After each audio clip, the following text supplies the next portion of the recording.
spooky friends, and welcome to another episode of the Scariest Podcast. Woo! I'm Robin Grace. This is Adam Diaz. Hello. And that was the second time I had to try and do that tonight. Yep. Second shot at the intro. So, before we get into our... You're not going to introduce us or anything like that? Okay. Hold on. Okay, so... No, I already did, didn't I? I don't know. I think I fucked that up, actually. That's on me. That one's on me. So, before we get into the main topics of what we're going to cover, we want to apologize for the past Storytime episode because I guess a couple of our emails were repeats, and that's my bad because Adam usually picks the emails, and so I went in there to pick the emails, and I accidentally picked a couple from the red folder. I'm not sure if they were all repeats or just two of them were repeats. At first, people were like, I think one of those is a repeat. Yeah, but then one some people person were was like, I thought it was a reposted episode. And yeah, one person was like, I think there was two repeats. Then one person said, like, I thought it was a rerun, but you guys talked about stuff from October of 2019. So it was my bad because I'm not normally the person that chooses them. And so I had no idea what I was doing. And the design person. Yeah. I'm usually the technical and the behind the scenes thing for setting stuff up. So yeah, I honestly I had a new employee at work and I couldn't get into the email address from my phone. So I was like, can you get in there and just forward some stuff to Spooky Mom for editing? And she was like, sure. And here's the thing. Robin said she was going to take blame for this. This is my fault. And I'll tell you why this is my fault. Because we have a folder in the inbox called Red. So anytime something has been read on the show, I move it to red. Now, if you've never seen the folder and you don't know my system, it would appear as though there's a folder that says read. As in, read these. Because it's spelled the same fucking way. Thanks whoever invented the English language for the mess up. Let's all blame them, though. It's not Robin's fault. It's either my fault or whoever invented the English language's fault. So we'll just say that. But yeah, we're going to have a extra large, extra jam-packed. Extra large. And a triple XL.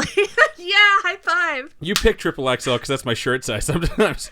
But we're going to have a very large episode, very long episode, whatever, of story time this week. We're going to do double the stories since we didn't do last So what is it going to week's. be, like six stories? Well, we do 4 per episode, so it's going to be 8. We're going to do 8 stories this week, and this is a good opportunity, too, because we have several that are relatively short that we've been discussing, like, do we read these? Do we have, like a short story time episode, or do we do, like, a flash homegrown horror section on the website? Like, what do we do with these? So we're going to burn through 8 stories on this Wednesday's episode, which we'll record at 6:30 p.m. Pacific Standard Time, live at youtube.com/scarish and twitch.tv/scarish podcast. Or if you're in the UK, like one viewer/listener who decided they were going to join us this Wednesday. It's 2 a.m. That's 2:30 a.m. for you. Yeah. So they said they're actually going to set their alarm and join us, which is amazing, and we support you supporting us. If you take a nap, hit your pillow at like 8 o'clock, right? That's 6 hours of I advise sleep. going to bed at 6 p.m. No, that's too early. That might be a bit too early. 8 is good. 8 is good. You'll wake up at 2:30. You'll be nice and rested, and you'll be awake for the show. I will say, for those of you stateside, you have no fucking excuse to not be there. She's going to be there. That's all I'm saying. If you're in New York, it's what, 9 o'clock 9:30 when we start? Yeah, I mean... The 30 minutes doesn't go away. We start at 6:30 p.m., so it doesn't turn to... But you know what I'm saying. Like, Yeah. it's still... I mean, you can do it. It's 9:30. I get it. I don't it's even late sleep for till some midnight, people. Some so- people are still at work, or some people are out partying. Because, I mean, it's Wasted Wednesdays. Why wouldn't you be out partying on Wednesdays? I don't even know what that is. It's not a thing. It's just like when you're an alcoholic, you make a name up for every day of the week. So you're like, it's Wasted Wednesday, it's Toasted Tuesday, it's Thirsty Thursday. It just means you have a fucking problem. So, Okay, I want to know what industry night means. So if any of you God. folks out there know, I keep seeing signs apropos or like... of nothing, Robin wants to know what industry night means. No, it's like at clubs and stuff, they have quote-unquote industry nights. I hope it's something just shocking that you never thought. I'm like, what is industry nights? What industry do I have to be in to get discounts? I don't know. I I mean- can't tell you that. Like, I imagine like something shocking would be like that scene in the original Blade where the guy goes into the club and it's a vampire club, and industry night is really when you spray blood all over fucking everyone What? and all the vampires get all jacked up to kill the fucking human. I'm pretty sure that's what Maybe they industry have night is. industrial nights where they just play industrial music the entire time. That could be. Did you ever used to listen to industrial? Nah, I mean, kind of. 9 Inch Nails is kind of industrial. I was kind of into that okay. shit back in the day. But, all right. This is Scariest, the podcast. And I have other shit that I wanted to talk about. I was like, I'm going to talk about the fact that we started watching Letterkenny this week. Oh my gosh. Okay. And this is the stupidest goddamn show I've I've ever been not able to stop watching. It's so funny because you're just like, this is the worst show I've ever seen. Next episode, please. We're like 6 seasons into this fucking show. It's just ridiculous. But we're just like, now we're just quoting the show at each other constantly. It's on Hulu. I just hope a Canadian accent doesn't come out during this episode accidentally. I'll probably edit it out and then just be super ashamed of myself. We just keep quoting because he constantly says like "figured it" or like "sort yourself out." It's just like it's just such a good, funny show. It's a Hulu show. Just to be fair, it's a silly show. Check it out if you want to laugh. They're really short seasons. It's like 7 episodes per season. Each episode's like 25 minutes long. Yeah, it was. Oh yeah. Okay. Anyway, so what's your topic this week? So this week I'm going to be covering the moving coffins of the Chase family vault. What are you going to be covering, Robin? Who gave you that topic? It's such a good one. The internet did. Thank you, internet. Fuck you. This internet site called Google Docs in this column named Robin is where I got this one from. Okay, I am covering the last serial killer for my season of serial killers. Way. Yeah. No, I'm saying like 10:30 is next Tuesday. Oh, shut up. You got one more to go. Damn it. Okay, this is my second to last serial killer. I'm covering Andrei Chikatilo. Cool. Actually, because 10:29 is next Wednesday. Like you're next Tuesday. You are just like way far ahead on I thought it was the last one. Okay, so it works out because more serial killers I can cover, the better, right? Wow. So let's just move on. Okay, cool. Okay, go. So I believe I'm going first. So I will say this week I was conflicted because I really wanted to cover a cryptid. I was talking about it at work today. Honestly, I would cover a cryptid every single week if I could. They're my favorite thing. I love creatures. I was talking about the Loch Ness Monster. We were talking about Thunderbirds at work today. Oh, Someone was talking about how they listened to Coast, which was an inspiration for me to start the show. My friend Nick and I used to listen to Coast anytime we were driving in the car. Not that one. But it was pretty cool because he was talking about how there's this theory that pterodactyls still exist. And I was like, that's my shit right there. Like, I fucking love that. I subscribe to that. And he's like, really? I'm like, oh, no, I don't think it's real. I just really hope it's real. Like, that's super fucking cool. We can name it Rodan. Because it's, I don't know, I just love cryptids, but I couldn't find something specific that I really wanted to dive into. And then a coworker told me that they may be going to the Clown Motel early next month, and I thought I could cover that, which is, by the way, also on Robin's Google Doc side. But I hate clowns so very, very much. And as soon as I Googled it and all these clown faces popped up, I was like, not doing that. And then I started looking for things I'd never heard of, because I feel like I have the most fun discovering something new. And I wrote that sentence before I really started writing out my script, and I will tell you, I was absolutely right about that. So I went looking through like some lesser-known mysteries that remain unsolved, and I found one that was, of course, on Robin's side of the fucking Google Doc. I'm awesome. Oh, yeah? Okay. Well, yeah. Yes, you are. Thank you for permission to cover this topic. You're welcome. And I'm really excited to present this. So without further teasing, I'm going to be covering the moving coffins of the Chase family vault. I mean, you got to edge and then back off. Ew, okay. So just move on. Quick shout out to our friends John and Mariana. They are, at the time of this recording and at the time this episode comes out, not oot, but out. Oh my god. On their honeymoon in beautiful Barbados. And they are both amazing people, and we love them. I was the best man at the wedding. Really? It meant so much to me. I just want to toss that out there. You're just like showing off. But as you can probably guess, the reason I'm bringing this up isn't just because I love them. It's because the moving coffins of the Chase family vault are located in Austin's Christchurch, which is the name of like a town or a district or a parish there. All right. In Barbados. Coincidence? Well, yeah, actually, it kind of is, because I had no idea that this took place in Barbados when I found it, and I was like, oh, cool, maybe they'll listen to this while they're down there. Probably not, but Mariana actually listens to all of our shit. We love you. So, we really do. So, this story starts out back in 1724. A wonderful piece of real estate had its construction completed in 1724. What also happened over in Oistins was a man by the name of the Honorable James Elliot went to go check out this piece of real estate. Did you hear the extra U in the word honorable? Because it's spelled that way. Side note, in Barbados, the title of honorable is given to members of the House of Assembly. So it's kind of like a congressman in the U.S. Okay. So the honorable thing means they're a politician, basically. He like toured Parliament? the grounds. I mean, kind of. I don't know. Like, you can Google it if you want to. I'm just telling you that is specifically what it is. So okay. It's the House of Assembly. So Parliament, Congress, whatever you want to call it. He toured the grounds. He liked what he saw, and he said to himself, man, this is a place I'd really like to bury my family. What the? F? Because for real, piece of real estate he was looking at was a burial vault. And now to picture what a burial vault is, picture like a stone floor, first of all. Like a basement. For anyone who's ever been in a basement, Robin's favorite thing that's unfinished, just like cement ground, but it's really more like stone in this case because it's 1724. So it's even worse. Yeah. Oh, yeah. I mean, it's meant for dead bodies. So straight up, it's worse. So Demons.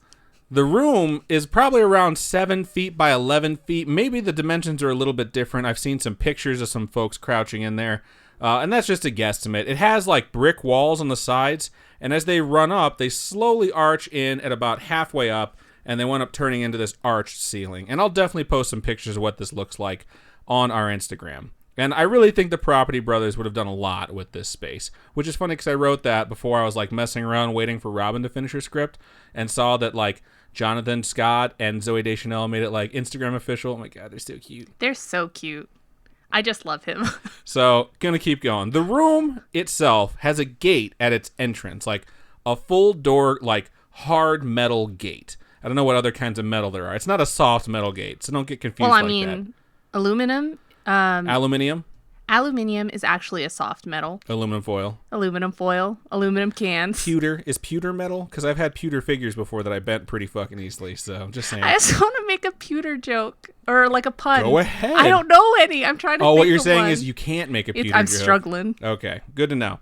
So there's this gate, right? Like, let's say you're in the room you want to leave. You have to walk towards the door, and there's not a door, there's a gate, and it has, like, bars on it. It almost looks like a prison cell door. You know what I mean? Yeah. And then if you open it up, you're not, like, going straight. There's actually stone stairs that you're going to have to climb. There's around 8 of them. And at the top of those stairs is grass. Because now you're on the ground level. Like, you've actually just ascended from the depths of the earth, because this vault is in the earth. Okay. And now you're standing at what would essentially be like normal level. So if you were to turn around and look at where this vault was, it's like ceiling or rooftop like protrudes through the ground, because it's like, imagine cutting out a giant hole, sticking this thing in, and there's still about like a foot left.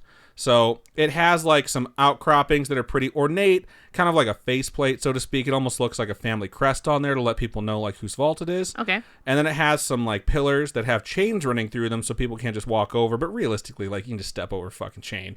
It's like the line at like the bank where you're like, I'm just going to go over this. This is stupid. Have you ever seen the video of that woman who crosses the fence into the unknown soldiers area? Oh, yeah, and the dudes lose their shit. Yeah. She deserved that. Like, show some goddamn respect. Oh, my goodness. The entire idea behind the unknown soldier is it could be anyone. It's like they pick one person and they just transport them as if they were the highest member of the military, and they give them, like, every honorific they can, and then they entomb them, and then they guard them for all time. And when you show up and, like, there's rules behind this shit that have been going for hundreds of years, and someone's like, yeah, but I just want to cross over so I can get a really good selfie. It's like, they should have slapped her as far as I'm concerned. Like, that's just so fucking selfish. Arresting her for trespassing? That should have happened. Okay, I'm going to get back to this shit, though. So you're looking at this tomb, you're thinking, that's a pretty sweet place to bury my family. And the hole that you just came out of, if you wanted to cover it, you would. And there is a giant slab of marble that you cover it with. And in case you didn't know, marble is like really heavy. It's heavier than granite, which I didn't know until I was researching this. And it appears it's going to be like several inches thick. So it's a lot of fucking marble. That's a lot of marbles. And just, that doesn't make any sense. Like, I don't know. Did you used to eat marbles as a kid? No. So just for an example, a slab of marble that is 5 by 6 and half an inch thick weighs 200 pounds.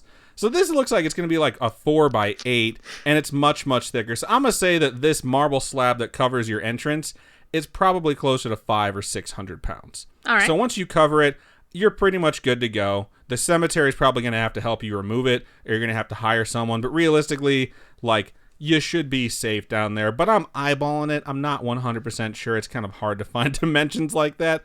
And they say it took 6 to 7 men to move this marble slab. But, like, did they even lift, bro? We don't know how ripped they were. Could have taken, like, 3 or 4 of my super ripped friends. So, what's so important about this burial vault? I've been talking about it a bunch. Well, initially, nothing. Mr. James Eliot, or the Honorable James Eliot, would pass away in 1784, so like 60 years after he bought this thing. and he would be placed in there. And then his wife Elizabeth would live for another 8 years before passing away in 1792.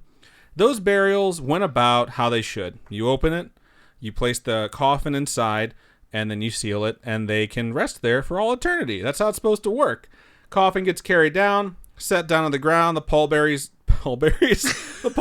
dusted off their hands, and everyone will go to the Winchester for a pint while this whole thing blows over.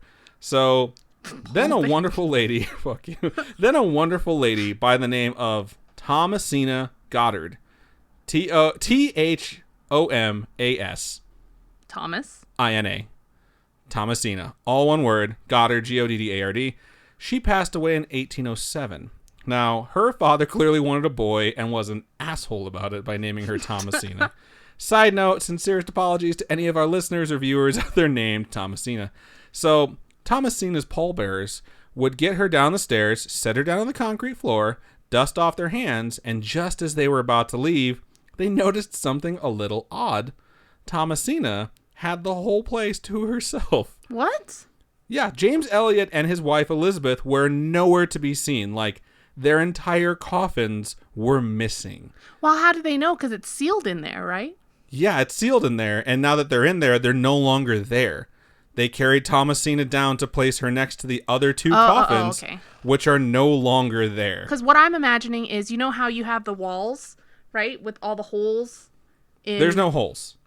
You're imagining holes like in a crypt. Yeah, where they slide the bodies into This is just a giant stone closet. Okay, and they're just laying out on the ground. Yeah. Okay. That's what I'm saying. They're setting them down on the ground. They're not sliding them into like holes in the wall. Yeah, that's what I was thinking. It's not like a crypt where you have like morgue outlets that you slide people into. Okay. Nah, we're just talking about literally like a little stone room that you pay a bunch of fucking money for, so you can have this big family headstone on top of it, and you can just dump the remains down there and be like, fuck it, they're dead anyways. But you leave them in like the coffin, so it's least respectful, and you kind of line them up a little bit. So they're bringing Thomasina down there, and James and his wife are just gone. And so we now have our first case of moving coffins.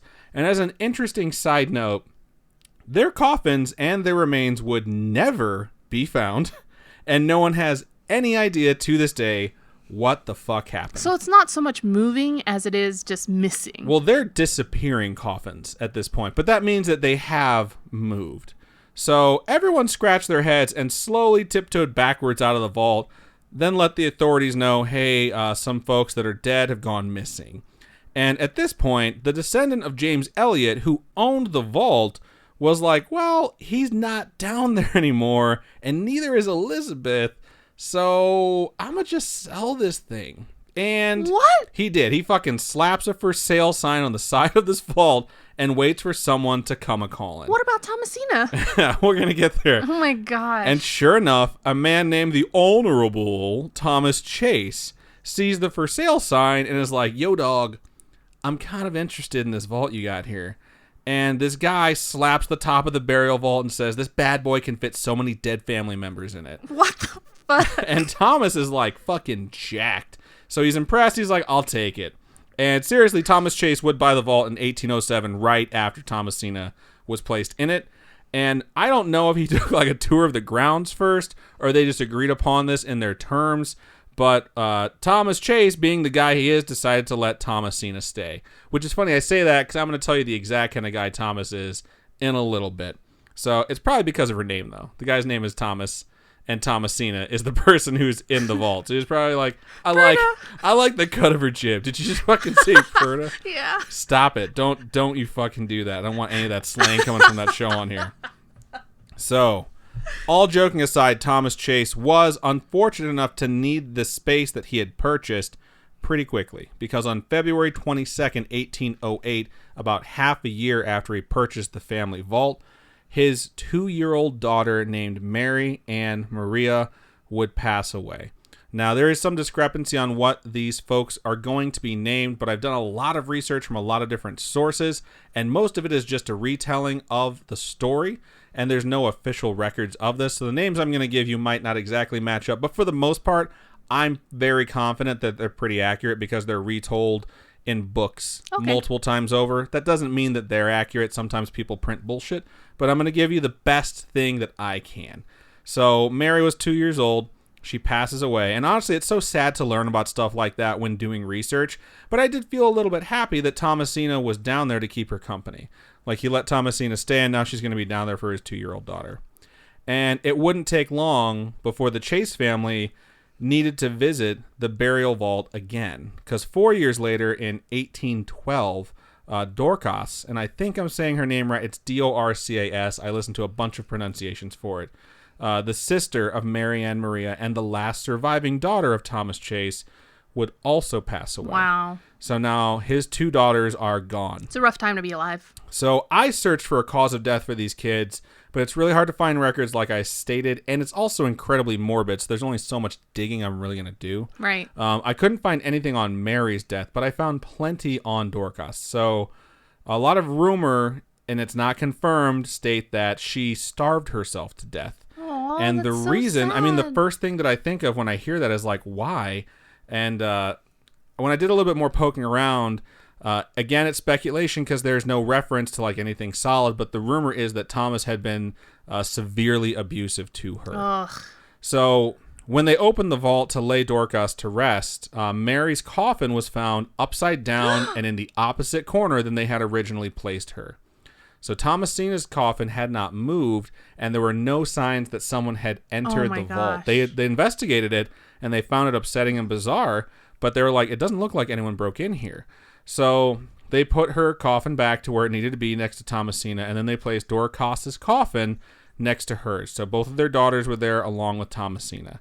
And they sealed the vault again, and I cannot even begin to fathom the amount of grief that they must have been enduring. But I'm going to give you a little bit of background now, because I will say, as an aside, that the Honorable Thomas Chase was not well liked. Are you saying he wasn't that honorable? He was not. He not only abused Dorcas, but it said that he abused his entire family. And that's not all. He also owned slaves, who he also, of course, abused. And I've seen it said in multiple tellings of this story that the entire family, the Chase family, was actually disliked for their extreme abuse of their slaves. So in a time where slaves were accepted and other folks had slaves, those slave owners were like, whoa, guys, like, why don't you rein that shit in? It's getting a bit inhumane. Wow. So they were not well liked, and Thomas especially had a reputation for basically being a horrible human being. And digging into this revealed to me descriptions like, quote, vicious treatment and, quote, excessive cruelty. So I'm kind of on the fuck Thomas bandwagon at this point. And hearing that, I thought maybe someone had a motive to do this to their family's remains, but like, it's a 2-year-old girl who was in there. But 2 coffins went missing before they bought it. Correct. So. From a different family, too. So, like, maybe whoever went in there decided to do it because they didn't like this family. But I don't really think you would do that to a 2-year-old girl, no matter how much you dislike the family. So, what did she ever do to anyone? Right? And that's not the end by any means. Because only a month after Dorcas's death, Thomas himself would pass away. And again, confirmation here is difficult. But 2 months after this... 1 month after this, it appears for all intents and purposes that he actually took his own life. He committed suicide. And Thomas would be buried in a casket that was lead-lined, was heavier than the rest, and it took 8 men to lift. Whoa. Apparently, normally it's around 6 men, and was said to weigh around 250 pounds. Just him in the coffin. Okay. So actually, I think it was just the coffin itself was 250 pounds. I was going to say, because... Yeah, I'm pretty sure it was actually the coffin, then he was also in it. Side note, various sources place this weight anywhere between 240 and 300 pounds. I'm going for 250 on this one because I saw a lot of people saying the 240 number. And even though they could all be quoting the same source, I just want to, like, kind of hedge my bet there a little bit. But that said, like, what an asshole. Like, who gets a really heavy coffin? Like, maybe he was like, no one's moving my coffin in that place. Yeah, that's what I'm thinking. Or maybe he just hated whoever was going to be his pallbearers, which as another side note, like, if I die young, I'd like everyone who is not a pallbearer to come up and pay their respects. You don't really have to do anything, but I request that you place as large of a rock as you can sneak into the funeral home into my coffin. No. That'll shock the shit out of my pallbearers when they lift me. And I'm just saying, if you put too many on one side, I'll almost certainly come spilling out as it just goes toppling over. So I'll leave that decision up to you all because I won't be alive anymore. But you know what? I'm just tossing that out there. If you want to do that, I'm okay with it. I'm not doing it. So here, the Chase family is in this really, really awkward position. Thomas is now dead. 2 daughters are dead. And they crack open this vault to lay Thomas to rest only a month, 30 days after burying the last surviving daughter. And sure enough, the coffins had moved again. Not Thomasina's, just the 2 daughters have been rearranged at this point. And they're thrown around basically as if someone had just like lifted them and flung them into various corners of the vault. So messed up. So they again rearrange the coffins and then they lay Thomas to rest in the vault. Now at this point, the surviving family members are just thinking someone's breaking in, probably to loot the coffins, and somehow throwing them around afterwards, but the whole thing just seems so off, you know? Yeah. A lot of times grave robbers, they'll break in and they'll toss the top of the coffin off, take what they want, and fucking bolt, you know? Yeah, because they're trying to get out of there as fast they'll as leave it possible. open. They don't give a shit. Yeah. And if they're going to seal it back up, they'll like, you know, do a shitty job of it. But in this case, they're doing it so well that it looks like no one's broken in, and they haven't opened the coffins, and nothing's missing on these people. It's too early in time for it to just be a bunch of high school kids. Is it though? I think people have mean, been assholes at a young age basically since the beginning of time. But like teenagers going in there just to drink and smoke and party. Since like and then... the early days of Men in Caves, like I'm pretty sure the first grunts were basically like fucking kids. I'm pretty sure that's what it meant. Wow, So okay. you don't really know, but they rearrange the coffins, everyone's laid to rest, and at this point there are 4 coffins in the Chase family vault, and some time would pass before the vault was needed again. And by some time, I mean only 4 years. So the family's not really getting a break here. It's not lucky. They're kind of also fucking assholes for owning slaves, so I'm not sure if they deserve a break. But I mean, the kids is the really sad part about the whole thing. Right. So 1816 shows up, right? And another young one, and there is some speculation on this. It is either 11-year-old Charles Brewster Ames or 11-month-old Samuel Brewster Ames would pass away, causes unknown. I say there's dispute because basically half of the books and a few of the sites that I found said Samuel, or I should say said Charles, the 11-year-old, and then 11-month-old Samuel was in the rest. So I'm like, it's one of the two. It's a young kid. It's super sad. But when attempting to bury 11-year-old Charles, the family would open the vault. And I think at this point, when they're opening the vault, they're kind of expecting to see the coffins move. Like, they're hoping it's not going to be moved, but they're kind of expecting it. And they would not be disappointed. I mean, like, I suppose they would be extremely disappointed, but at this time, they weren't surprised. You know what I mean? Right. The coffins were a goddamn mess. They had, again, shifted all over and were in various places all over the vault, in various states of upwardness or uprightness, however you want to put that. Like standing up? Like flipped over or standing up on against a wall. Wow. Except for Thomasina again. So maybe it's her ghost that's just like, fuck off, fuck off, fuck off. Fuck you, fuck you, fuck you. Or it's the ghost of the 2 people who had their remains taken who are like, we're stuck in this fucking vault. Where are our remains? Fuck this. She's cool. We know her. Who the hell are all these people? Okay, who sold our goddamn vault? So now at this point, whoever was in charge of fixing this was like, God damn it, and had to start putting back all these coffins, including Thomas the asshole's super heavy coffin. Can't they just like nail it to the ground? I don't think they really had the equipment to like deadbolt these fucking things. Yeah, I'm just thinking like one of those big like yeah. I can only describe that gun that you're talking about that shoots the bolts with the noise. So sorry. So now we're up to 5 coffins in the vault. So we have 3 kids basically. We have 2 daughters. We have 1 young Chase. We have Thomas, and we have Thomasina, who's not technically related to these folks. And if there is a person or a grave robber constantly doing this, you figure at this point they've got to be getting like really exhausted. There's more and more coffins in here, and they're all pretty heavy, especially the super heavy one. And the door is sure as shit super heavy. And it's just like, why would you run the risk of being caught? How is nothing getting damaged? Well, they're being tossed around, so they're getting worse for wear. But they're not being, like, cracked open. Okay. Now, each time this happens, they check, and they swear there is no sign of tampering with the tomb. And if someone is doing this, they must be very, very good at what they're doing. And after the entombment of the young lad, the story had definitely picked up some steam with the locals. So folks know that this is happening, and people nearby are actually starting to get really scared. Because no one really knows what the hell is going on. People are asking around, like, did you fuck with the Chase vault? And everyone's like, no, I didn't fuck with the Chase vault. And they're like, well, something happened. Like, something actually happened up there, and no one knows what. And when people are scared, stories start to come out. So This next part, take with a grain of salt, because it is a story. It's part of the folklore of the nearby community within Barbados. And it said that after this particular opening of the vault, the locals were just basically like, that shit is cursed. Or a demon lives there, or some such evil entity. So people did not want to go around it.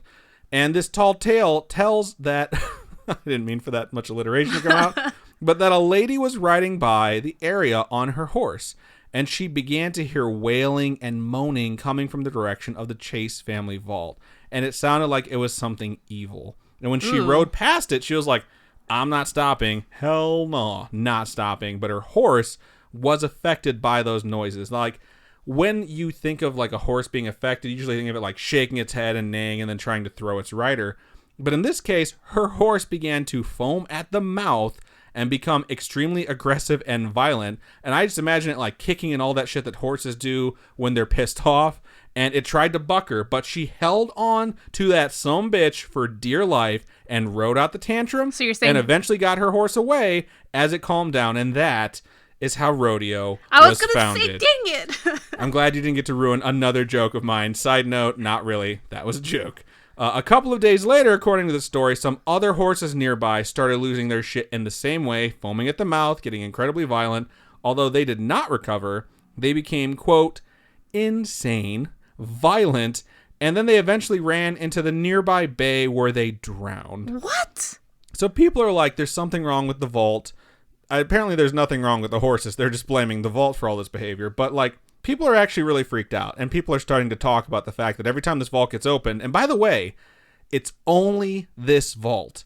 Any other family who's in the same cemetery who's opening the vault to place someone into it, their shit's not moved around. It's because he sold it. It's because he sold his family vault. Well, here's the thing. I say he sold it. What is known is that Thomas Chase bought it. So I don't know if after Thomasina was put in there, they're like, there's no one left to pay us for this. But it really sounds like when you buy this thing, it's just yours. You know what I mean? Right. So it's like property exchanged hands at some point to Thomas Chase. So the part where the last known relative sold it, to me, is the only thing that makes sense. Because I don't know if the government of Barbados would come in and just be like, well, it's ours again, so let's sell the fucking thing again. But one way or another, there is one person who's still alive. Let me rephrase that. There's one person who still belongs to the family that originally owned it, living, dead, entombed in this vault with a bunch of other people that are not her family. So, moving on with this story, we're going to get back into the stuff that's supposed to be real.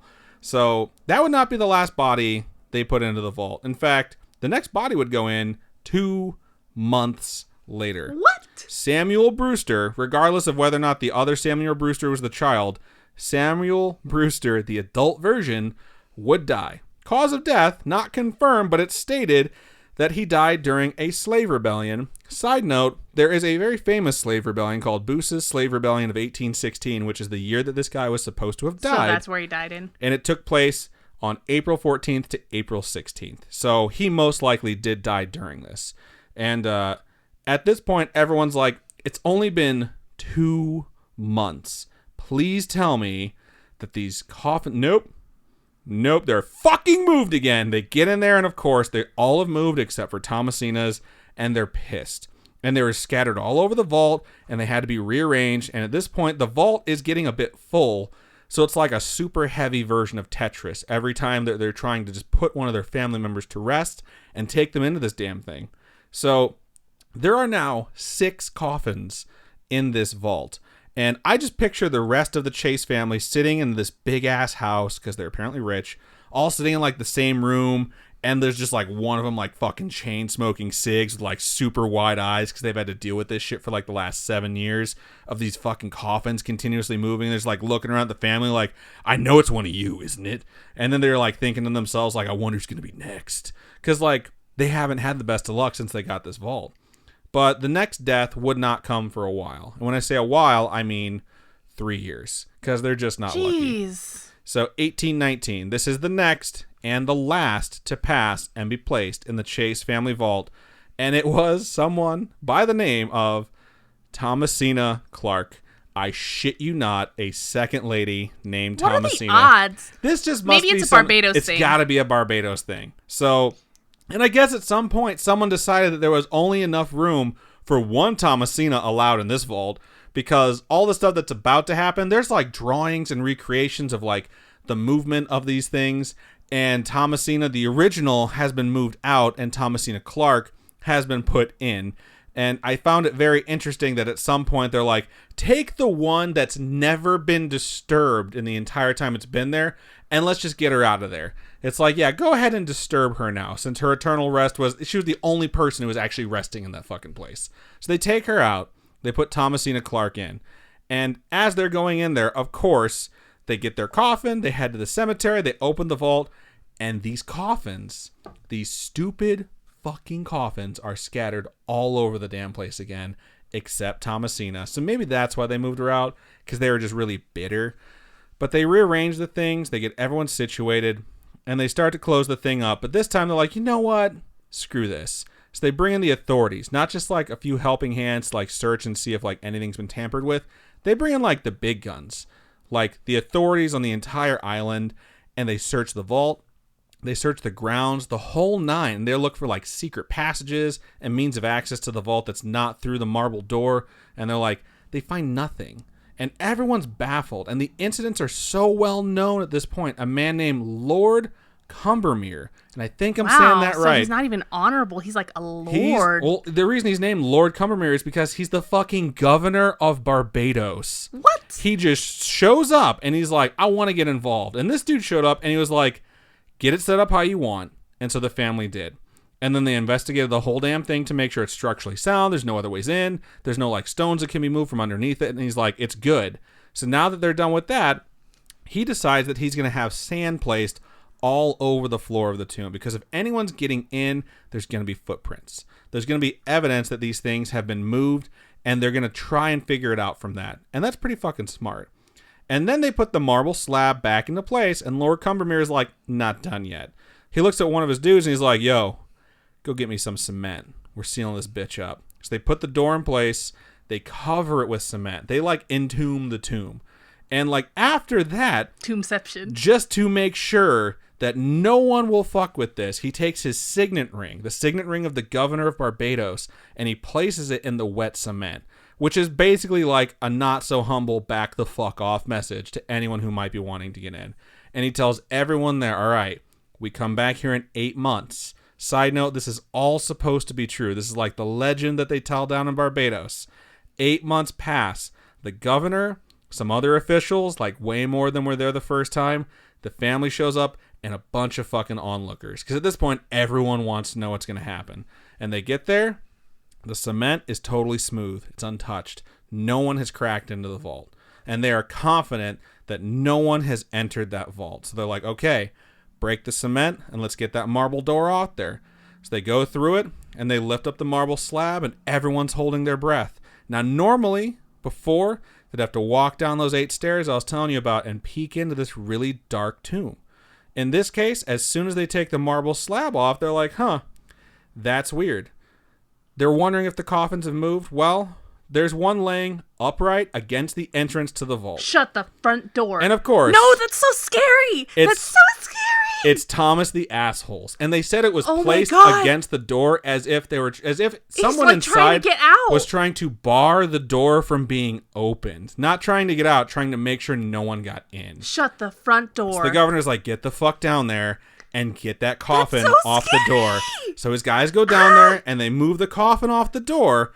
And as soon as the coffin gets down, they look in there, and all of the coffins have basically been flung against the fucking walls. It's like, let's say there was some super powerful entity that was doing this.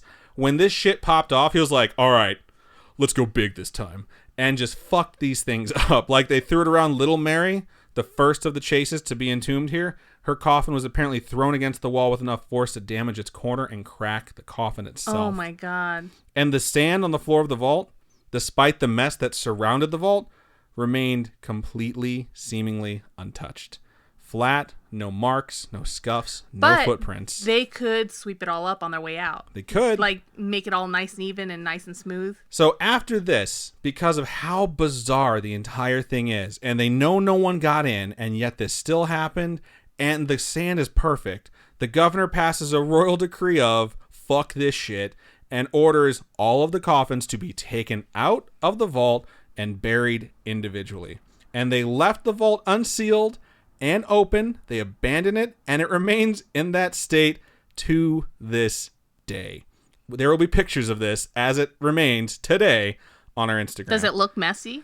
It looks like shit. Oh, but it's fuck. really not that big, you know? And it hasn't been taken care of. Like, this thing taken care of over the course of 200 years would just be beautiful. You know, it really would be.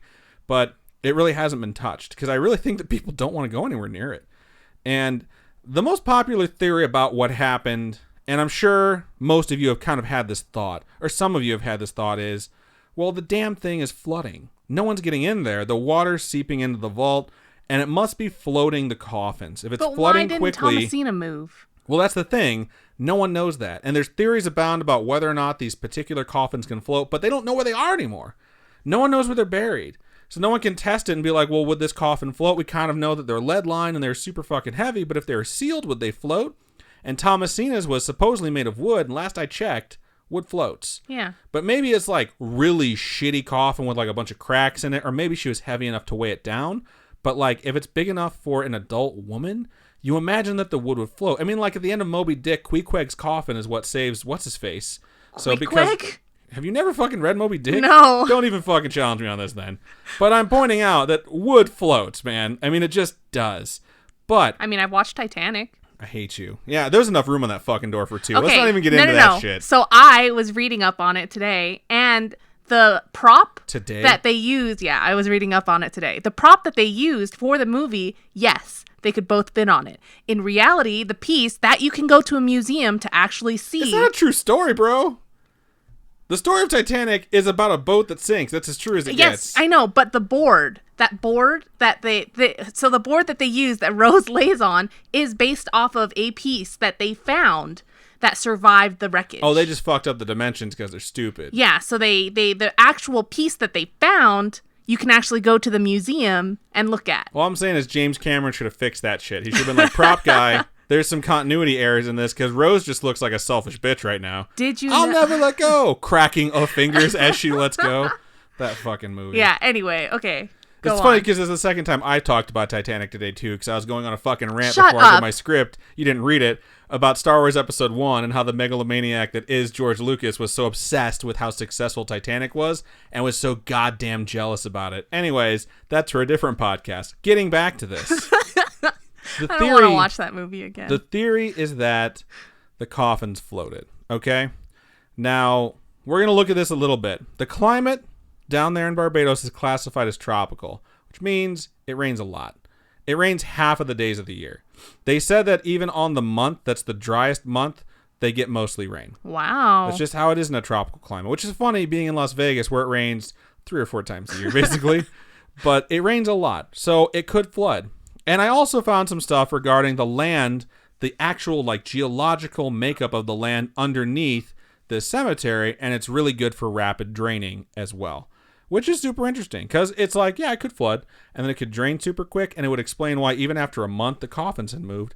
And maybe there's some composition in Thomasina's coffin where it just didn't float, or it didn't move as much. But what are the odds that Thomas's would be right there? What's at really the front? Weird to me about this is that, and it makes sense that if like the water level declines after everything's been moved, as it's declining, everything's starting to settle in its spot, and then the last bits of water that like leave settle the sand where it looks like nothing has moved. So I'm like, okay, this is making sense.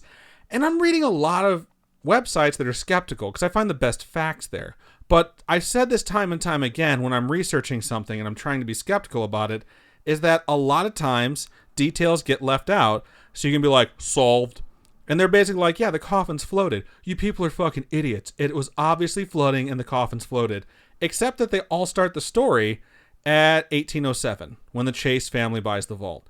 They don't talk about the fact that 2 fucking coffins completely disappeared from the vault. That's not flooding, unless flooding causes evaporation.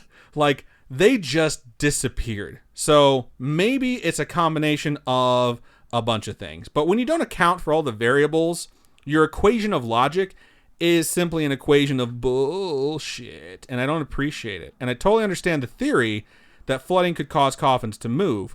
But what does seem very interesting to me is that interval of 1 month after Dorcas died and Thomas's alleged suicide, the Coffins moved again. And no one mentions at any point like, yeah, it rained a lot.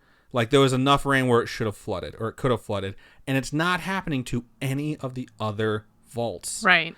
And it just doesn't make sense. And people just leave these fucking details out because if you include them, it basically makes this mystery not solved. It's like plausible at best if we're using Mythbusters lingo here. And it's definitely a case that boggles the mind. Like maybe it was rain, or maybe it was paranormal, or maybe it was a really, really, really good prankster for the ages. I think it's angry ghosts. Or that's what I think. Aliens. Aliens are always in the mix. You never know. They can just come down and be like, hey, can we use that levitation ray? This is going to be fucking hilarious. And there you go. That's how everyone got in. Or maybe it's like a little bit from a few of those. Or all of them. All I will say is I did see the Freemasons mentioned a bit too in a few of the theories, which is like some like deep cut conspiracy shit. So Freemasons were like, fuck this coffin, fuck this coffin. We'll get to Freemasons later, and maybe I'll bring this up, but apparently a few actual known Freemasons were part of the construction of the vault. Shut the front door. And were also the ones that laid the cement when they sealed the vault. Okay. And they laid like seals within the cement that were like Freemason seals as well.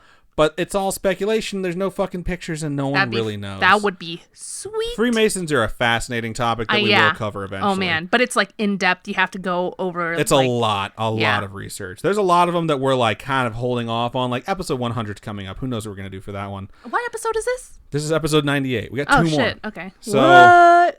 The last thing is maybe, just maybe, this whole thing is made up. Maybe it's all bullshit. And the Chases and the locals and the governor were all in on it. And someone wrote this story and they just keep telling it. And they're like, there's an open tomb over there. Let's just call it that. That's the Chase family vault right there. The one that doesn't have the marble stone for it anymore and looks like crap. We're going to say that that's the one where it happened at. But who knows? What do I think? I think grave robbing of James and Elizabeth seems most likely. And then maybe a bit of flooding makes sense for what happened to the Coffins. But to be honest, I'm really not confident about that. Really? Not at all. Okay. Like, it's plausible, but I feel like it's plausible but unlikely. But that, my spooky friends, are the moving coffins of the Chase family vault. Cool. It's fun. I know. I really enjoyed doing the research on this. I was like, what? No fucking way. Yeah, you were sitting there like, this is great. I was like, this is so much fun. And then I was like reading the skeptical stuff, and like I realized every single one of them is quoting a single skeptical source that starts their story like 40, 50 years too late. Okay. And I'm like, you're just skipping over the stuff that you can't explain, which is just fucking lazy writing. So I had a really good time with this one. I hope you guys enjoyed it. Cool. I got to find good topics to stand up to your serial killer shit because you've been knocking it out of the park for all of October. I just love true crime. I know you do. It's like one of my favorite things. It comes off that way too. Yeah. So right on. I know it's a little weird. It's a weird hobby to have, but I really think it's probably one of the most popular weird hobbies to have out there right now. Thank you to the ladies at My Favorite Murder. I'm pretty sure they're the ones that just like pushed it over the top because everyone was kind of out there like hiding about it. Yeah. And they made it so like people could be proud of that shit. Yeah. So speaking of true crime, speaking of Robin's topics. All right. So this week, not the conclusion of my season of serial killers because we have one more week. Not good with calendars. I think you're just excited to get to your birthday. I'm excited for my birthday. Yeah, That's what it is. I'm really excited for my birthday. I get to hang out with my friend in California. It's going to be great. Anyway, so I am going to be hopping across the pond this time because I've been doing American serial killers. This time I'm looking at the monitor like I'm actually looking at the camera like we do for live episodes. But this time I'm doing Andrei Chikatilo, and he is from Russia. I saw him on the list, and I had no idea who he was, and I was like, ooh, he has enough votes that she's going to cover him. I'm really excited to learn about this dude. For me, I had no idea who he was either until I was looking for a whole bunch of serial killers I could put on that list to cover for spooky season. So he's just absolutely surprisingly brutal. Like, I had never heard of him before, and he was just this crazy, crazy serial killer. And he's also known as the Butcher of Rostov, the Red Ripper, or put them together and you get the Rostov Ripper. So pretty good. Yeah. He assaulted, murdered, and mutilated at least 52 women and children between 1978 and 1990. So as the dude who likes true crime but is not obsessed with true crime, when you're like abducted, murdered, I'm like, okay, at least there'll be a lot of details and like it'll be interesting in a morbid kind of way. And then you're like mutilated. I'm like, fuck! Like, come on, man. Yeah, and his murders spanned Russia, Ukraine, and Uzbekistan. So he traveled a lot, trying to get away from people trying to find him, you know? Round, get around, he got around. Yeah. So Chikatilo was born October 16th, 1936 in Ukraine. And from the year, you can tell he was born in unfortunate times, 1936. Right before World War II. So yeah, smack dab in the middle of the reign of Joseph Stalin, Ukraine was experiencing a famine, and Chikatilo's parents were farmers as part of Stalin's collectivization of agriculture thing he had going on there, which, here's a history knowledge nugget for you, was where all the land and labor was collected together and then controlled by the state. So you worked on a farm and did all this stuff together, but you didn't own anything. Wow. So it's kind of crazy. Good stuff. So his parents were like a cog in this collective farming thing. I will say, I feel like we're a fairly educational podcast every now and then. So it's nice that we toss out, like, everyone now knows what honorable means if you're on Barbados. Yeah, right. So. So this family, they lived in a one-room hut. They didn't get paid for their work, but they were given a plot of land behind their hut that they could kind of cultivate themselves. Unfortunately, that was not enough for them to live on. And Chikatilo went on to claim that he never even had bread until he was 12. So 12 years without eating bread? Is that really that crazy, though? Like, I've met people that have never had a cheeseburger before, and I'm like, I get it, you're skinny, but fuck you. Bread should be one of the easiest things that you can get your hands on. So what you're saying is he was really skinny. All I hear you telling me about is how skinny this guy was. So his family ate a lot of grass and leaves to stave away the hunger. He was. They sound like cattle. I know, for Christ's sake. it's sad. He grew up with his mom telling him that an older brother of his had been kidnapped when he was 4. The brother was 4 and was cannibalized by their neighbors. Wow. So imagine growing up and having your mom tell you that all the time. She must have really not liked those neighbors, or it actually happened. Well, there's obviously no proof of any of that happening. You know, she just kept telling him this over and over and over again. This time is just a really rough time to be alive. It's a hard place to grow up in. Just imagine being hungry all the time under a regime where there's just no way of getting out of that hole. It's just super rough being a kid.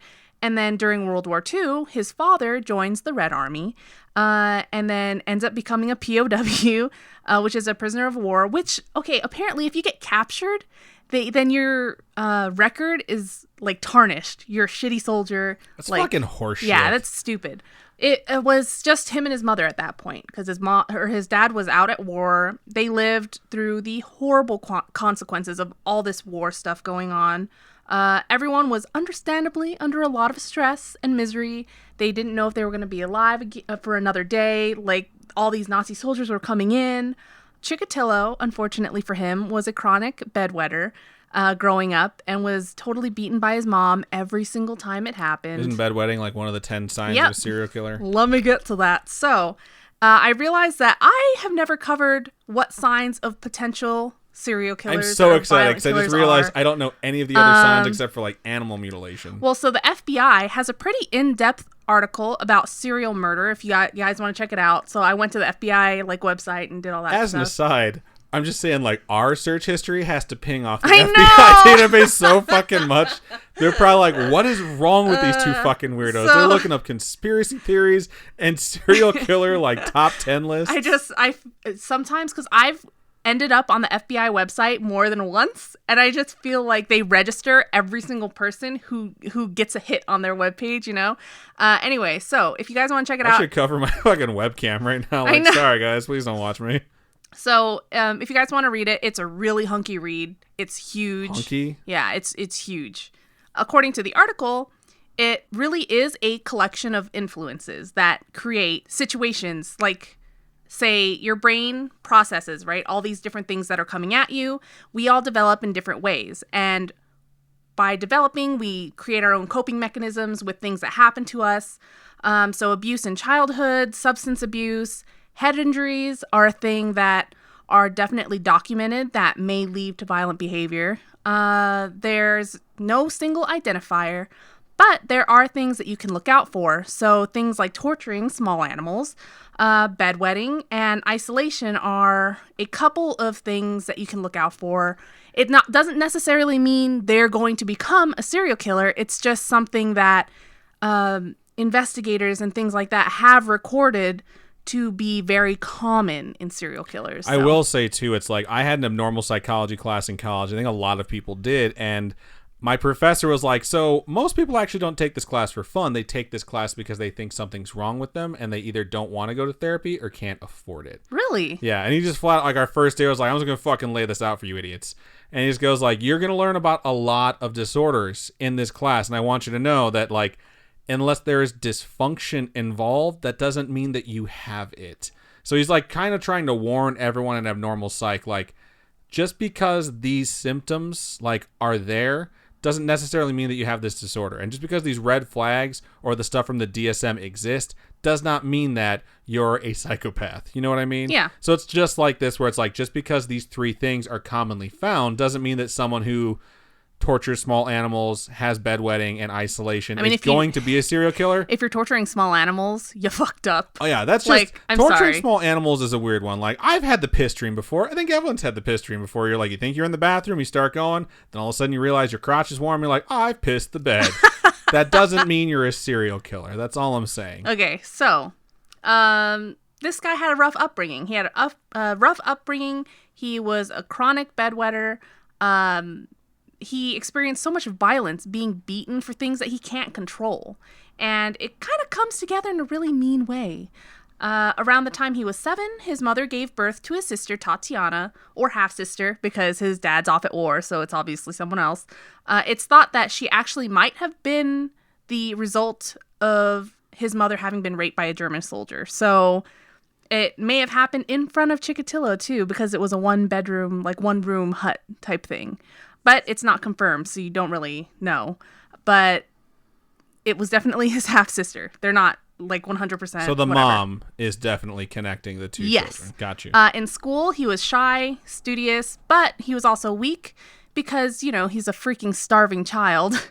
So he's the target of bullying. He'd faint all the time, always bullied. He just happened to be nearsighted, which probably didn't help with the bullying. His mom would berate him. School kids would mock him. His dad, according to Tatiana, his dad was a kind man, but their mother was just a biznatch, apparently, to everyone. Chikatilo developed a love for reading and memorizing shit. He couldn't read in class because of his nearsightedness. So anything on the board, he's like, I can't see it. I don't know what you expect. It just shows like the privilege I've grown up with in my life. Because when he said he was nearsighted, I was like, oh, he had glasses. It's like, no, this fucking kid didn't have glasses. He couldn't read because he couldn't see. He couldn't afford it anyway. And this isn't like it was a long time ago. This is World War II. They had glasses. It's like glasses existed. They weren't the bottom of Coke bottles. Right. It's like glasses were around. Corrective lenses were a thing by then. But so he had nearsightedness, but he made up for all his problems with working hard outside of class. So he definitely read a whole bunch. As a teenager, he was still pretty darn good in school and became a supporter for the Communist Party.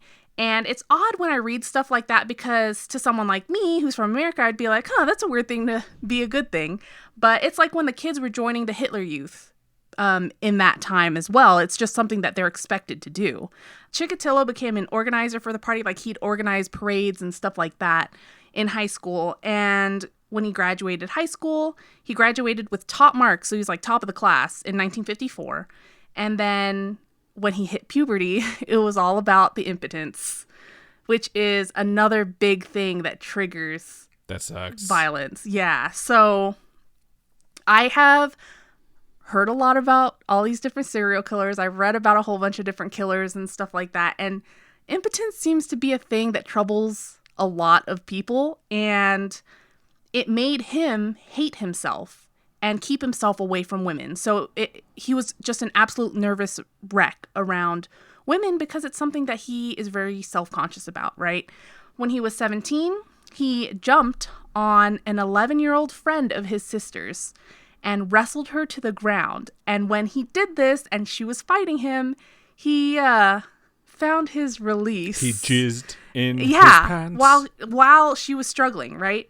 And I could see this being that first step into the deviant direction. The trigger. Yeah. And he was able to obtain a relationship in 1955, but over the span of 18 months that they were together, he couldn't quite perform during any attempts at sexy times. So I think what I read was they tried to have sex like 3 times and each time just didn't work. 3 times in the span of 18 months? Come on.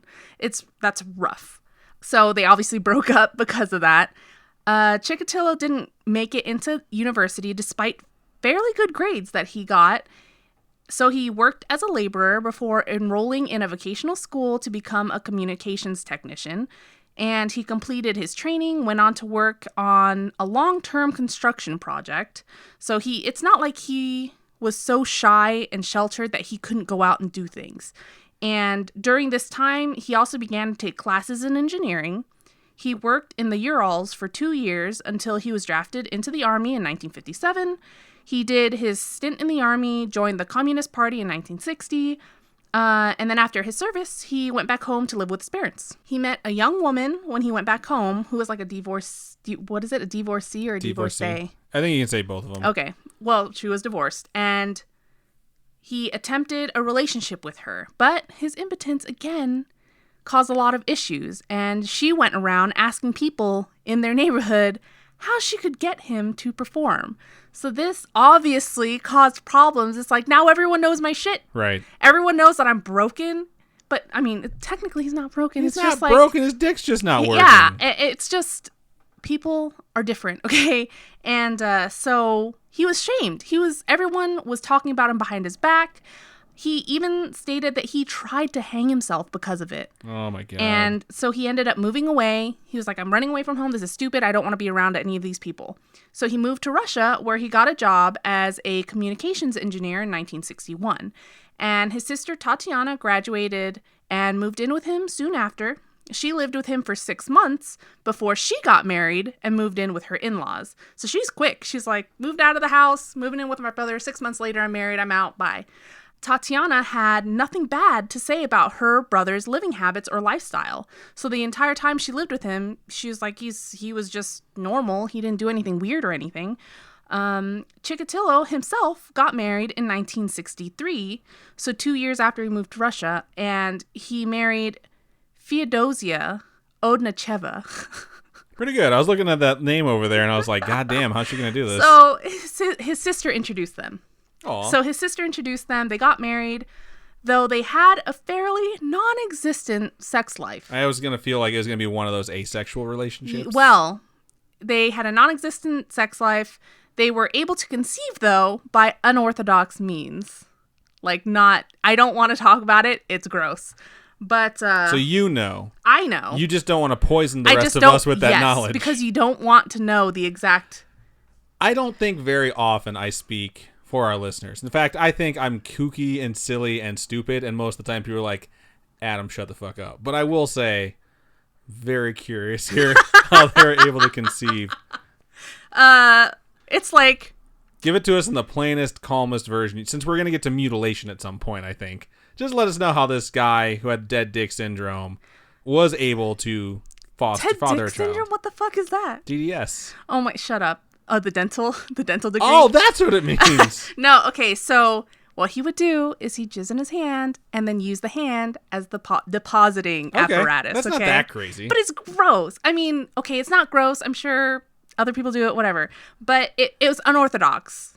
Okay, definitely unorthodox. But they had 2 kids. So they had a daughter in So it works. There you go. Yes, they had a daughter in 1965 and a son in 1969. Now, while I was researching all this stuff, they don't ever talk about his kids, you know? I think a lot of times, like, writers and, like, historians that document this shit leave out children. Right. So they don't have any updates on the kids. You just know he had them. In 1964, he enrolled at Rostov University studying Russian literature and philology, or the study of language itself. I thought you misspelled philosophy. Nope, it's philology, okay? It's a new word for me, too. I just learned it today. Today I learned. He got a degree for that in 1970, became a teacher of Russian language and literature, but was a pretty shitty teacher. So he's like one of those professors that are really smart and know a whole lot about the topic, but can never really get it through to the students. And so you go to rate my professors, and then you just smash them with the truth bomb. Wow. Like, you suck. Up to this point, he seemed pretty okay as a person. His first known assault wasn't until 1973, so that's 37 years old. He lived 37 years. Aside from jumping on top of a chick and jizzing in his pants? I mean, yeah. He lived a pretty normal life. He was trying to be a useful person in society. And I think because of all his issues, he tried really hard to kind of fit in, but it just didn't work out for him. And he did the family man thing, but I guess eventually you kind of just snap and it's not enough. And so his first sexual assault was on one of his students, where he groped a 15-year-old girl and finished while she struggled. He also assaulted a girl in a locked classroom. He wasn't disciplined for either of these incidences, even when he also fondled himself in front of his students. They didn't do anything. Eventually, though, students kept complaining and they kept complaining. He's jerking off during lectures. Well, like, when you fondle yourself, it's not like you're jerking off, right? You're just touching your junk. All right. Everyone open the page 69. Do you think that's an important number there, or is it just America that's like, 69? I don't know. I will travel abroad and just ask people like, yo. How do you feel about 69? You know what 69 is? Yo, dog. How do you feel about 69? Okay. Anyway, so eventually the complaints from the students just kept piling up, and the director of the school had to tell him, you either leave or we're firing you. So he resigned, went from school to school trying to find a teaching position that stuck. Eventually, he just stopped teaching in March of 1981 after even more complaints of him molesting his students, both male and female, kept getting reported. His first reported murder happened in December of 1978. So I said 73 last time, he was 37. So he's 42. 42, he murders his first person. He lures a 9-year-old girl named Yelena Zakotnova. These names are really hard, okay? So he had purchased a secret house. No one knew he purchased this house. So he purchased a secret house. He lured her to this secret house. How do you buy a secret house and no one knows? I don't know. Like, I get that it's different now because there's more visibility in your finances, but, like, I can't get Taco Bell at lunch without you texting me, like, what'd you order? Yeah, it's only if it's over $25, okay? If you're spending over $25 at Taco Bell, there's a problem. It's just so good. I love Taco Bell, though. Oh, my God. That's the beef there, the ground beef. I don't know why. I like it a lot. Like, a lot. Let's get back to this horrible man. So he attempted to rape her, but of course wasn't able to get it up, so he ended up choking and stabbing her and getting off on the violence. This guy is definitely deviant. He just can't get off by normal means. So afterwards, Criminal Minds has taught me anything. The stabbing as a replacement for penetration is typically a sign of impotence. Is that right? Nice. Yeah, nice Pretty call. sure. Yeah. So he tossed her body into a nearby river. There was evidence linking him to her murder. There was blood found in the snow around this secret house of his. There was witnesses that even described a man resembling Chikatilo talking to the girl at a bus stop. Despite this evidence, a man that had served in prison for rape and murder of a girl was arrested for it. His name was Alexander Kravchenko, and his home was searched, where they found blood on his wife's sweater. And the blood type, they called it a jumper, but now we know a jumper is a sweater. Okay. Across the pond. So the blood type matched both his wife and the girl who got murdered. Damn. Yeah. So he had an airtight alibi, but police kept pressuring him and his wife until he confessed. And once they got to court, he recanted his confession and claimed that they pressured him into confessing. It's really hard to talk about false confession in a scary-ish podcast, but it is such a fascinating topic when you look into the science and the psychology behind pressuring people until they admit to something they didn't fucking do. Yeah. It's baffling. He was still convicted and then sentenced to death. The death sentence was changed down to 15 years, but then the victim's family was adamant that he be punished. So in July of 1984, he was executed by firing squad. Wow. Yeah. So that counts as another murder for him, I think. Yeah, I mean, it's messed up. That's going on his death toll. I mean, supposedly it's not his fault. So after this first murder, Chikatilo supposedly could only achieve sexual arousal and satisfaction through these violent acts. So 3 years later, in 1981, he comes across a 17-year-old Larissa, I could not pronounce her name, who he encountered at a bus stop as well. He lured her into the woods and attacked her. And he left her body covered in leaves and branches and torn up newspaper. He was just like, fuck it. Where the fuck did he get a torn up newspaper? What is he, a rapist who's also a hamster? Okay. I mean, you could tear up newspaper yourself. It's just weird to have Are hamsters the only people that tear up newspaper? Yes, they are, apparently. It's just weird for him to have torn up newspaper with him. He probably had a regular newspaper and he tore it up and tossed it. Okay, that makes more sense. Oh my God. I'm tired. It's very late. I just... Don't fucking clap your hand on my shoulder. So her body was found the next day. Okay, 9 months later, he came across a 13-year-old girl walking home alone, and he was talking to her until she was shielded from any possible witnesses, and then proceeded to drag her into nearby brush, where he attacked and murdered her, and she was stabbed around 22 times all over her body. Jesus Christ. So after these murders, he went on a killing spree of sorts. He killed another 5 people in the span of 3 months. So most of the time, they're at bus stops or railway stations. Adult victims were either homeless or they were sex workers. He'd lure them away with alcohol or money, and then when they mocked like his impotence and his sexual problems, he would obviously get enraged and then murder them, right? Well, stab and strangle, that's how he murdered. So younger victims were of both sexes, and he lured them with food or candy or movies, stuff kids would like, right? And he'd overpower them and then silence them, like he would shove mud in their mouths or things like that, and then proceeded with the murder. He was just this brutal, brutal monster, and bodies were frequently found with cuts around their eye sockets, leading investigators to believe that the killer would gouge the eyes out of his victims. And he never made any intense effort to clean up after himself or hide the body. I mean, why would he? He's just getting away with it. Yeah. December of 1982, he murdered a 10-year-old girl by stabbing her upwards of 50 times.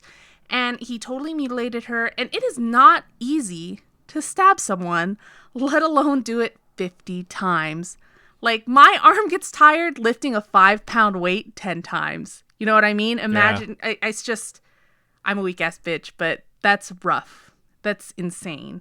I think monster is the best word you've used to describe this guy, because I just cannot begin to fathom a human being doing this to another human being, to literally anything, to be honest with you. Yeah, especially just how far he went to do these things. By January 1983, police had linked 4 victims to a single killer. Moscow police put together a team to investigate the murders and became known among those involved as Operation Forest Path, because he would keep doing it along these wooded paths. A Major Mikhail Fedosov led a team of 10 investigators based in Rostov, and it was made to solve just the 4 murders at first. So April of 1983, another body is found, mutilated in a similar fashion, and their forensic analyst, Viktor Burakov, upon examination, made it clear that a serial killer was afoot, because this is just body after body after body. Chikatilo cooled his killing pants until June of 1983, when he murdered a 15-year-old Armenian girl named Laura Sarkeesian. And in the span of yet another 3 months, he killed another 5. Jesus. The same MO further proved that a serial killer was out hacking people up. And in September of 1983, the public prosecutor of Russia had officially linked 6 of the murders to a single killer. And because of the sheer brutality of the murders, officials thought that it might be a group of people that were harvesting organs or performing occult rituals or were just absolutely deranged. I don't know if you remember like the 80s and the 90s, but like especially in the 80s, like everyone was afraid of like cults and Satanists. Right. Like, it was a really big thing. What is it, the Satanic Panic or whatever? That was back in the day where it's like they're playing Dungeons and Dragons. Ugh. Like they're going to kill people. It's like, no, bro, they're just nerds. Like there's a TV show that we were watching on Netflix, which is like, it was kind of made during that time. and they're talking about like murders that happened in the 80s. Oh, yeah. And like they keep linking stuff like they were wearing black Yeah, makeup they and they would listened to play rock and- Dungeons and Dragons where they'd fantasize about murdering and playing with demons. It's when like we that saw was that something show, that I just was so kept- offended. Oh, It was something that goodness. just kept getting tied into stuff. Even when we started watching X-Files, like in the first season or two, like every time they go to like rural America for like something weird that's happening, they're like, is it the Satanists? Like it just kept coming up. So the BAU of Criminal Minds would totally be having a field day with how police were handling these things because they were leaning towards psychiatric patients when he was anything but a psychiatric patient, right? I mean, he was a freaking teacher. Young men were being interrogated and bullied into confessing to these crimes. That is why it does not work. This guy is still roaming free. Right. Because when it first happened, they bullied some dude into confessing his crime that he didn't commit, and he was eventually executed for it. So they're like, problem solved. It's like, nope, not exactly. So a number of these people were mentally ill, a few were homosexuals or convicted sex offenders, and a number of them even committed suicide because of the investigation. So those should go on their death toll, because that's super fucked up. Yeah, so because of how they investigated things, lucky for them at least, I mean for the investigators, supposedly more than 1,000 unrelated crimes were solved, including 95 murders, 140 aggravated assaults, and 245 rapes. Yeah, So, solved in air quotes, because they basically just tell someone confess or we'll kill you. So despite their efforts, more bodies kept getting discovered. So during these investigations, these interviews, all this stuff, there's still more bodies that keep popping up. So October 1983, a body of a 19-year-old Vera was found. 2 months later, 14-year-old boy named Sergei Markov was murdered, and he had over 70 stab wounds. This guy's just freaking escalating like crazy. The beginning of 1984 had another 3 victims, and this time Chikatilo was seen by multiple witnesses and left semen and saliva at the crime scene. Because he's just getting messy. He's like, I'll never get caught, fuck it, whatever. Plus, it's the 80s. It's not exactly like it is now where we can collect samples and stuff like that, and like DNA evidence wasn't quite a thing yet. Yeah, I was reading a forensic science article. It was like intro to forensic science, and it was walking through how they test and all the different tests that there are. It was really cool. I learned a whole lot about forensic sciences, like researching this, and it was really neat. You guys should definitely look it up. It's morbidly cool. May through July, there were another 4 victims. During this time, Chikatilo was fired from his job for stealing, but eventually found another job as a supply clerk in Rostov. Summer of 84 had another 5 victims. He was traveling during this time, so there were bodies found wherever he would go. And like I was saying earlier, his murders spanned like Russia and Uzbekistan and all those other places that I said earlier in the episode. On September 13th, 1984, undercover detectives witnessed him trying to talk to young women at the bus station. They followed him, and everywhere he went, he just kept trying to approach women. So if one didn't work out, he'd wait till the next opportunity and kept trying. And they arrested him. So they arrested him, searched his belongings. They found a knife sporting an 8-inch blade. Why you'd need an 8-inch blade just walking around? Obviously sketch. And he also had Vaseline and a bunch of rope, like different lengths of rope. So because he was being investigated for the theft at his last job, he was able to be held for a longer period of time. They took his blood and added his name to their list of suspects for the murders, right? But the blood typing thing didn't work out. His blood type was A, but the semen that they found was AB, so it didn't match. Because of the disparity in blood types, he was only found guilty for the theft and spent 3 months in prison and then was released. How is that possible that his semen is a different blood type? We'll get there. Oh, God. So December 12th, 1984 was when he got released, right? October of that year. So October of 1984, the Russian Public Prosecutor's Office officially put 23 of the murders into one case. They let any of the previously confessed individuals go. So anybody that they talked into confessing, all the mentally ill people, they were just like, you're free to go. It's obviously not you. Turns out since you've been arrested, more people have been murdered in this vicious way. Let's let you go and maybe we'll stop doing this now. So after his release, Chikatilo tried to lay low, hopefully not get caught, for almost 8 months until he went to Moscow on a business trip. on this business trip, he killed an 18-year-old. And investigators tried to match the travel records with the murder, but because Chikatilo took the train to Moscow, there was no record of him flying out there or whatever. 4 weeks later, there was another murder, this time in Shakhty. By November of 1985, the investigative team consisted of 15 law officials and 29 detectives. So that's a whole lot more. Yeah, because it started off with 10, right? And now it's just grown exponentially. They went back through all the evidence, trying to reinvestigate everything. They returned to patrolling travel routes like railway stations, bus stations, etc. Chikatilo followed all these investigations in the papers and things like that. So for almost a year, he kept his urges under control. He really tried to lay low, and no bodies were found near Rostov where he was living. At least none that matched the MO of the other murders. So 1986 was a time of very few murders that could have been linked to the serial killer. In 1987, Chikatilo killed 3 times, each on a business trip far from Rostov. In 1988, he also killed 3 times. And then between 1989 and 1990, he fit in a supposed 13 more victims. Wow. Yeah, so it's... This dude is operating over the course of 2 decades, now into the 3rd decade. No. Well, 70s, 80s, and 90s. Yeah, dude, that's great. Well, he stops at 1990. So that's the last one. Okay, so... Spoilers. Yep, the final murder that put the nail in his proverbial coffin was that of 22-year-old Svetlana Korostik, and he was caught returning from the scene of the crime on a railway platform by an undercover officer. So this officer witnessed Chikatilo wash his hands and face and noticed that he had grass stains on his coat, like his elbows and stuff like that, and had a red smear on his cheek and a cut on his fingers as well. So it obviously looked suspicious. So the officer stopped him, asked for his papers, and then he couldn't arrest him because there's not enough evidence. He went back to the office, filed a report, and remarked on what he saw. When her body was found, she was the 36th to add to the investigation. So at this point, they have 36 murders all in one investigation.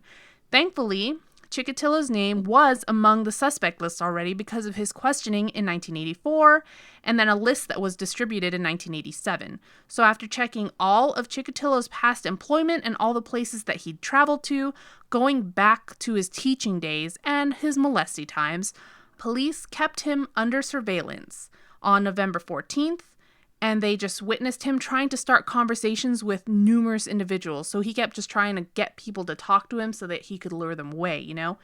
And on November 20th, on his way to talk to some children, he was arrested by 4 police officers.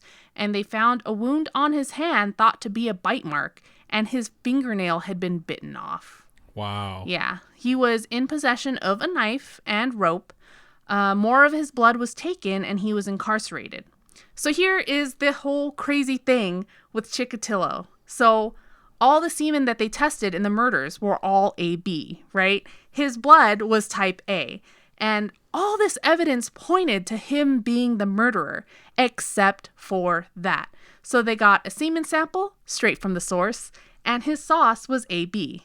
So, wow. Yeah. So blood and saliva type A, semen type AB. I was reading up on it. And it seems like semen doesn't have a blood type. It has phenotypes or other science things, DNA, that stuff. I'm not a scientist. All I know is that this shit they tested was 2 different things. So they're like, I guess that's how it is. Apparently there is a thing where that happens. So I thought that was really interesting. I just can't imagine your search history right now. Like you're researching jizz. No, so Russia, you're researching like communists, you're researching like jizz blood types. They're probably just sitting there in the FBI like, this chick is into some freaky shit. I was typing in like semen, blood types, stuff like that. And it was like, what if I find blood in my semen? I was like, that's not what I'm looking for. It was just really awkward. So anyway, Wait. So what happens if you find blood in your semen?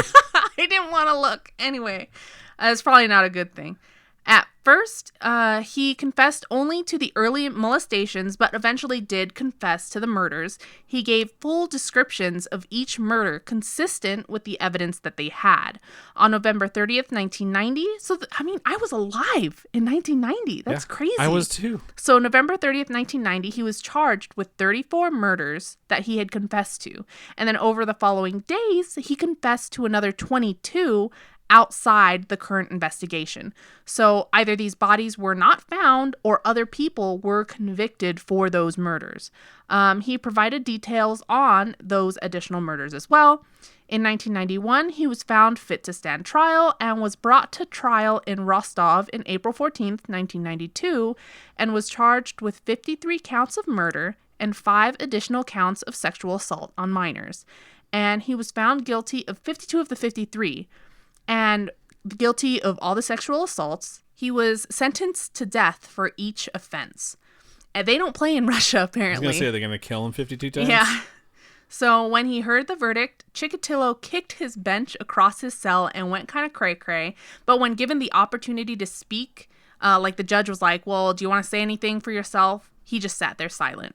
So I don't know what his problem is. He didn't want to die. He was upset that he got caught because he had gotten away with it for so long.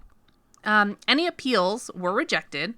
So on February 14th, 1994, he was executed by a single gunshot to the back of the head. There are a couple films/movies, if you guys want to watch, on the topic. The main one that I kept seeing pop up a lot was Citizen X from 1995. I had never heard of it before, but apparently it's based on a book all about the whole thing.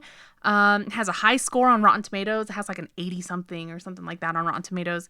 Good score on Rotten Tomatoes, good score on IMDb. It focused on the experiences of the detectives. It has Donald Sutherland in it, the guy from I know Donald Sutherland is. Hunger Games. Yeah. He's in a lot more than Hunger Well, Games. that's how I know him from. Okay, he's the president in Hunger Games. President Snow.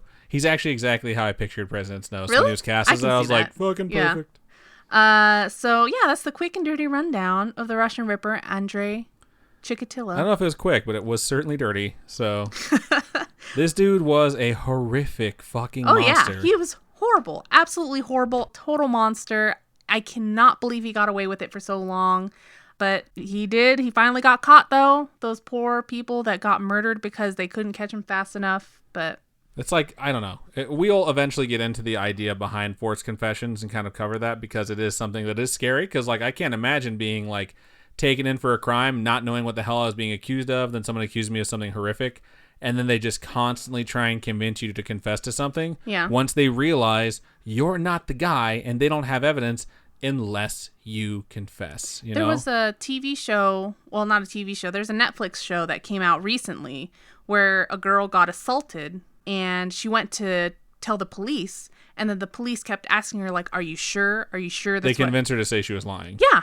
How fucked up is that? Yeah. It's a work of fiction. I don't know if it's actually based on a true story, though, because I didn't get to watch it. I saw it on TV, like, in the background for I know your mom seconds. was watching it, so I'd walk in during certain episodes and stuff like that. It's really weird to walk in on, like, a drama series because, like, some horrific shit will just randomly be happening. Like, I think anyone who's anyone who has ever watched a drama series knows that, like, the worst parts, either the murder or the fucking, is when, like, your mom's gonna walk in.